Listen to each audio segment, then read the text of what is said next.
Now, truthfully, we are going to cut in B-roll right here because I want to show you guys something. Now, compared to my iPhone, the footage from this camera is not that great. Now, I did like it originally because it has some potential during the daytime.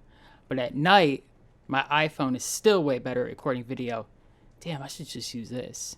Let's just go with this. I am going to break the number one rule of YouTube video creation.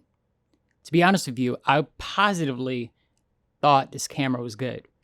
Now, with the same lighting and the same situation and my iPhone being so much better, I am totally returning this to Amazon.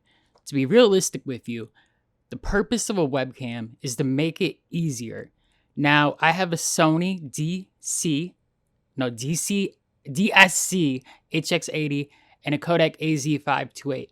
The problem is they have bad external mics. The Sony, I can use a capture card and record my audio on my JLab Talk microphone. All right, we're going to add this part in too. All right, so in order to get this thing to work properly at all, I have to use a light bar. Right now, I don't have the two selfie lights on. So to be honest with you, if you spend the extra money and buy a big ring light, it isn't that bad. But if you're using the cheaper selfie lights, and then this light right here was $15 at Best Buy, and it's actually better than both selfie lights, but they were $5 a piece on clearance, so why not? It could just be the autofocus on this is driving me nuts.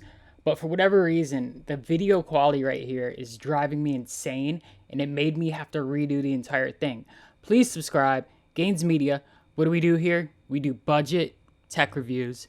We do creator tutorials, and we post satire videos of cable news, which will be in the Media Mob playlist.